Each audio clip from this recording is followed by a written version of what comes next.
No episódio anterior do podcast Revisão Criminal, Crime da 113 Sul, junto com o sobrinho, o ex-porteiro teria ficado de tocaia esperando a chegada de José Guilherme. Leonardo desferiu uma facada no meio das costas do ex-ministro. Maria Vilela entrou no apartamento e no hall de sua casa foi abordada pelos dois bandidos. Ela os levou até o closet e entregou todas as suas joias. Paulinho avançou sobre a idosa e a golpeou com várias facadas no tórax. Era Francisca, a empregada do casal há 32 anos. Como é que vocês mataram ela? Vai falar.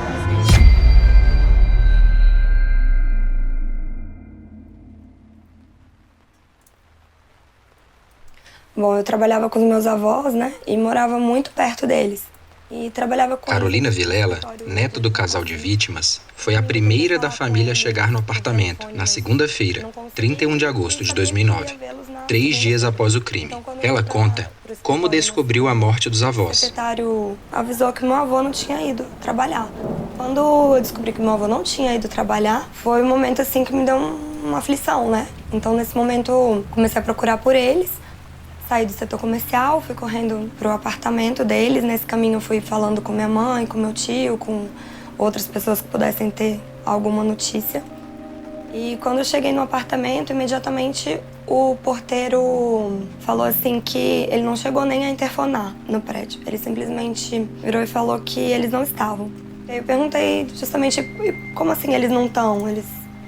Procurei saber maior informação, aí ele não me deu. Pedi pro porteiro me acompanhar até a garagem para eu verificar a situação do carro deles, que eu sabia como é que o carro ficava no prédio, né? E verifiquei que estava estacionado como eles estacionam, na vaga deles, não tinha nenhuma alteração visível no carro, na garagem. Mas nesse momento eu optei por não subir sozinha, porque algo me chamou a atenção ali, em relação àquela atitude dos porteiros, né? Eu sabia que eles, de alguma forma, poderiam ter conhecimento de algo errado ou até estar envolvidos nessa situação toda. Então eu fui procurar por ajuda, né? Eu tinha um namorado na época que trabalhava perto e era policial, então ele veio me ajudar. Minha melhor amiga também morava muito perto e veio ao nosso encontro. Então, nesse momento que a gente efetivamente subiu no prédio. E nisso eu tava no apartamento do vizinho, de baixo, porque eu também fui procurar se algum vizinho teve notícia, se ouviu algum barulho, se viu eles no prédio, ou se sabia de alguma outra informação. Então, nesse momento eu procurei com os vizinhos. Eu estava no apartamento do vizinho quando o chaveiro, a gente tinha chamado o chaveiro, e o chaveiro chegou antes de mim no prédio.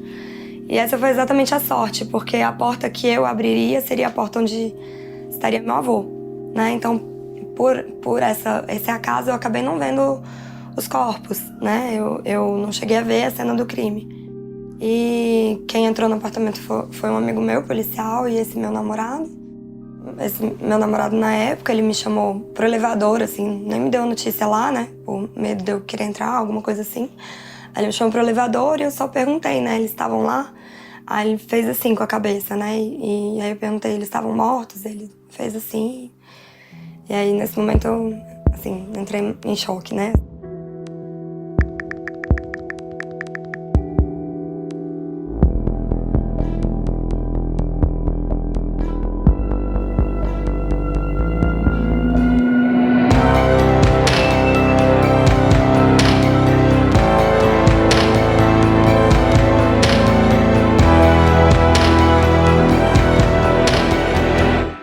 Revisão criminal. Os assassinos, Leonardo e Paulinho, saíram do local do crime e pegaram um ônibus em direção à rodoferroviária de Brasília, onde trocaram de roupa e jogaram fora as camisas que foram usadas durante o crime. Dali, eles voltaram para Montalvânia, a cidade em que moravam. A ligação deles com o crime só seria descoberta mais de 1 ano depois, por uma delegada que não era responsável pelas investigações. A versão do crime apresentada no episódio anterior foi a relatada por Leonardo nas 3 primeiras versões de seu depoimento para a polícia, sendo as 2 primeiras para a 8ª DP, chefiada pela delegada Débora Menezes. Ela fala sobre os depoimentos do acusado. Abre aspas. Cansei de perguntar se havia mandante, e ele sempre disse que não. Fecha aspas. Relatou a delegada nos autos. Na coletiva de imprensa do caso, Leonardo foi questionado por repórteres do possível envolvimento de Adriana Vilela no assassinato. Ele responde: No seu depoimento, você falou alguma vez que a filha podia ser assassinada? Assassina? Não cheguei a comentar nada. A delegada Débora Menezes então indiciou o acusado de latrocínio, roubo seguido de morte, o que confrontava a tese de Mabel de Faria, a delegada responsável pelo caso, que 2 meses antes da descoberta dos assassinos, havia indiciado a filha do casal como mandante do crime. O martírio de Adriana e da família parecia ter chegado ao fim. Em entrevistas para jornais da época, Adriana se dizia aliviada por finalmente terem descoberto os assassinos de seus pais. Mas o crime não estava solucionado e ainda surgiriam várias reviravoltas no caso.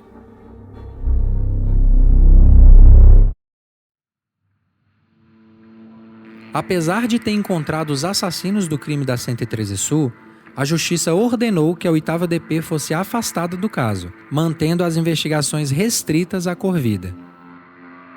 A delegada Mabel de Faria, que conduziu o caso na Corvida, mesmo antes de ouvir os assassinos, deu declarações aos jornais de que o envolvimento de Adriana no crime era certo.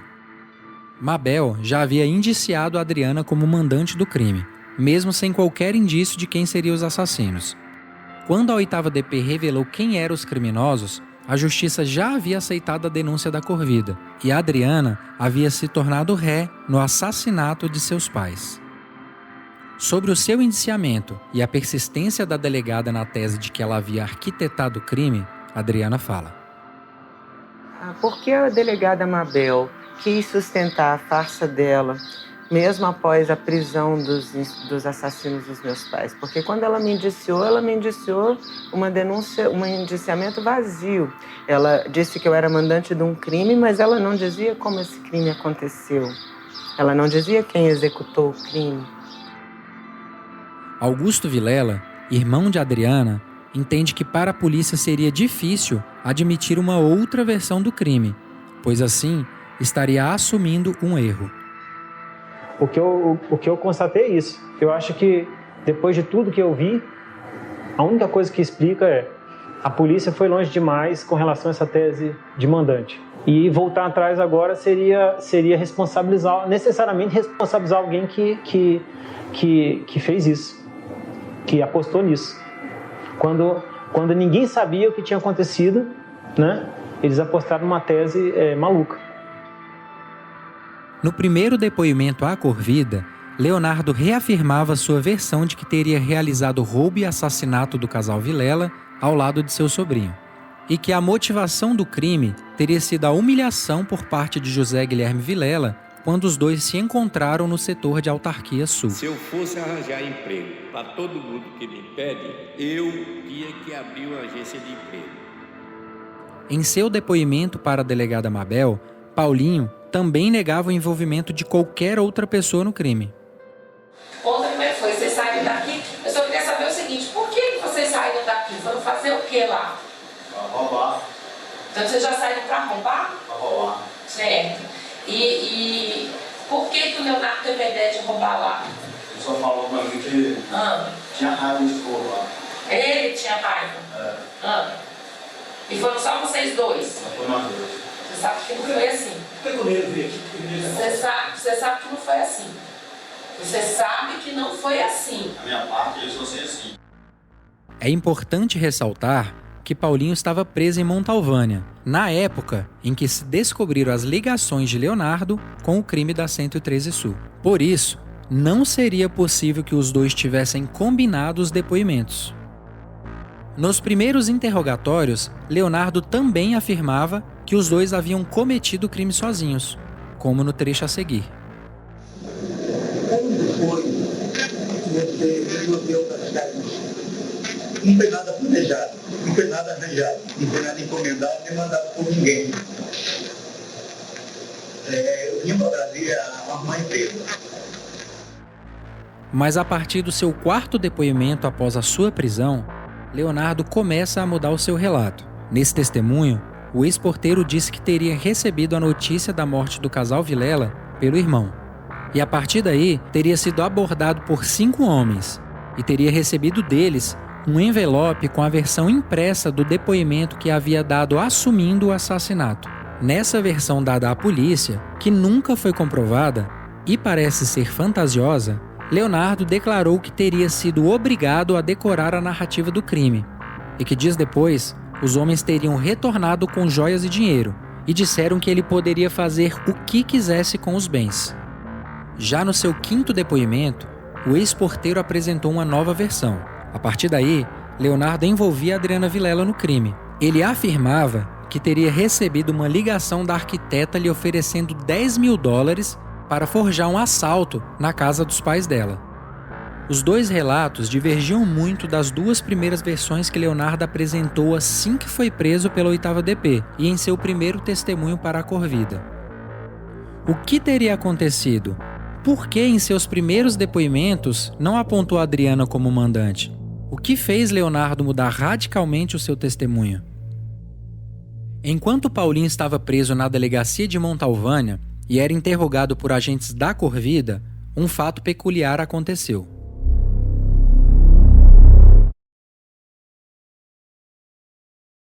Dois advogados afirmam terem sido abordados pela delegada Mabel, a responsável pelo caso na Corvida. E aos 2 foi feito o mesmo pedido, que aconselhassem Paulinho a afirmar em depoimento que o crime, cometido por ele e seu tio, havia sido encomendado por alguém.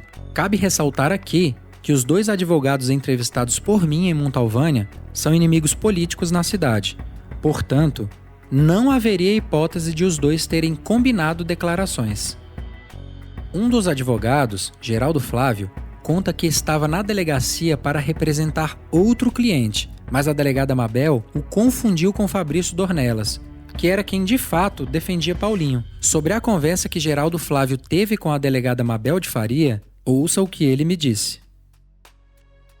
Nesse dia, ela chegou para mim e me pediu para mim conversar com o preso, o Paulinho, e explicar para ele, orientar ele que o crime de mando apenas seria menor do que a de latrocínio. Então, para mim orientá-lo a falar que foi um crime de mando e não um latrocínio. Você era advogado de Paulinho? Não, eu estava lá, eu estava por um outro trabalho lá, com uma outra pessoa, e eu estava em frente à delegacia. Nesse dia estava uma movimentação grande lá, fora do normal, e aí eu estava encostado lá para falar com um outro preso lá. E ela chegou e fez essa proposta, me pediu, né, para que eu orientasse, para que eu falasse para o preso Paulinho que foi crime de mando e não latrocínio. O senhor entende que ela confundiu o senhor com o advogado dele? Achou por um momento que o senhor seria advogado dele? Pode ter sido isso, pode ter sido, porque o advogado dele é o Fabrício, né? E ela pode ter confundido o Flávio com o Fabrício, e aí ela me pediu, e, salvo engano, ela também pediu isso para o advogado Fabrício. Na época, Fabrício Dornelas defendia Paulinho por um crime de homicídio que ele havia cometido alguns meses após o triplo assassinato em Brasília. Na ocasião, ele matou a pedradas um rapaz que não teria pagado uma dívida referente a um brinco. Doutor Fabrício, queria que você relembrasse de novo essa conversa com a doutora Mabel no dia em que ela esteve aqui em Montalvânia querendo inquirir o Paulo Cardoso e Paulinho. Não, era no final da tarde, né? Eu saindo já do serviço, do escritório, eu fui para minha residência e lá recebi um telefonema pedindo que eu fosse na delegacia. Eu perguntei o que seria aquela hora, né? Aí falou, não, tem um pessoal, uma polícia de Brasília que queria conversar com vocês sobre uma questão com o Paulo Cardoso. Aí eu falei, não, desci lá, né? E eu não sei afirmar com certeza se era a Mabel, eu sei que era a segunda equipe da Polícia Civil que veio aqui, né? E ela, chegando lá, Ela me explicou que o Paulo, eles tinham indícios que Paulo poderia ter participado desse crime lá e que eles queriam que eu conversasse com o Paulo, que Paulo estava negando, né, que não teve ninguém que mandou o crime, eles entraram lá para lá roubar mesmo, né, furtar, né, e chegou lá, infelizmente, e eles terminaram matando todo mundo. Aí eles me explicaram para me mostrar para o Paulo a vantagem dele falar que foi um crime de mando.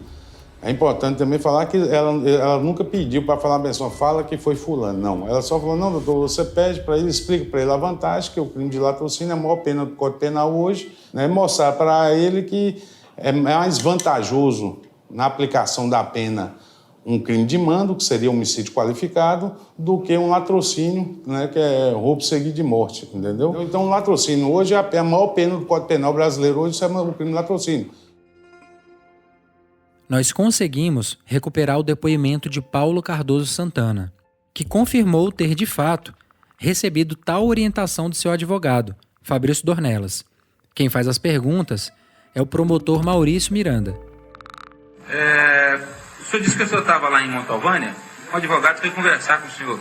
Colocaram um advogado para conversar com o senhor. O senhor conhecia aquele advogado? Conhecia.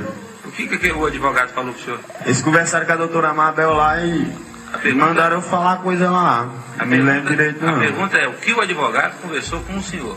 Você sabe dizer se o advogado pediu para o senhor confessar, se o advogado pediu para o senhor fazer alguma coisa? Pediu. Ele falou para o senhor confessar? Falou para confessar e falar que foi mandando de mandante. O advogado que a doutora Mabel pediu para confessar, sabe o nome dele? Sei. Qual é o nome dele? Doutor Fabrício. Doutor Fabrício.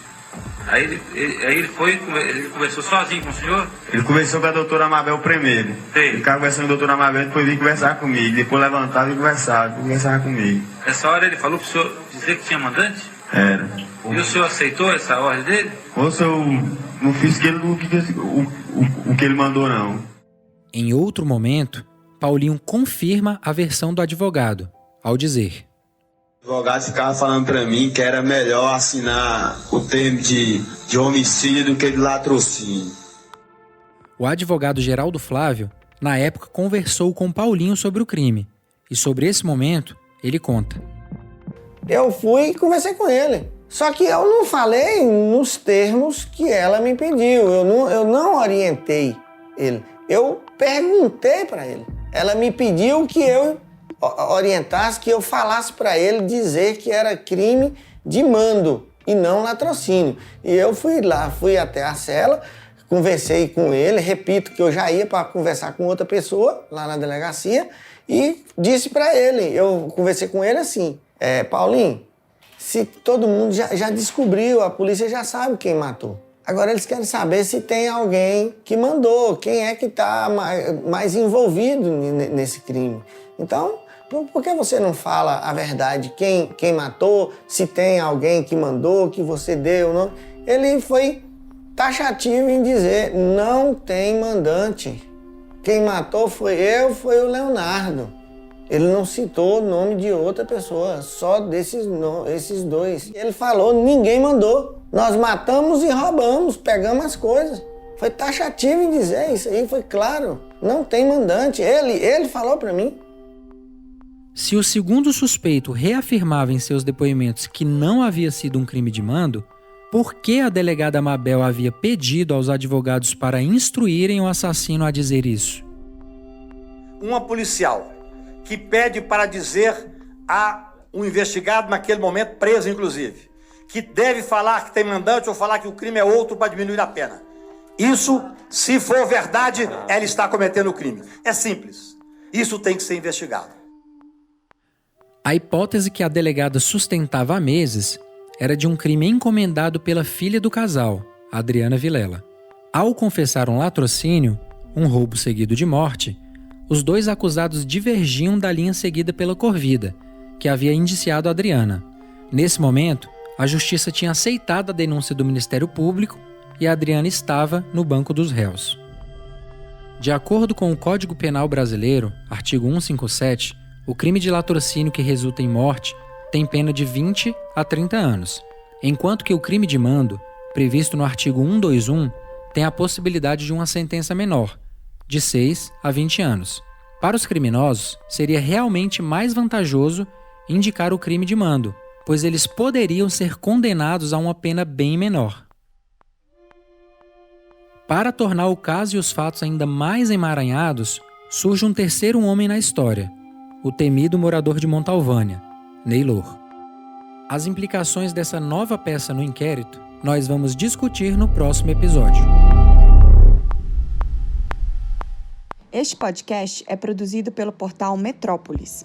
Saulo Araújo apurou e narrou o Revisão Criminal. Isabela Almada é responsável pelo roteiro, pesquisa e montagem. Gabriel Foster criou a sonoplastia e Gabriel Pereira captou o áudio. Moisés Dias desenvolveu a linha visual do podcast. Lilian Tarran, Priscila Borges, Otto Vale, Olivia Meirelles e Gui Prímola editaram o material. O Metrópolis é um portal de notícias com base no Distrito Federal. A vocação da equipe é apurar reportagens de fôlego que fortaleçam a democracia e o desenvolvimento social. Atualmente, o site é o 4º mais acessado do país e já venceu os principais prêmios nacionais e internacionais de jornalismo. Até o próximo episódio.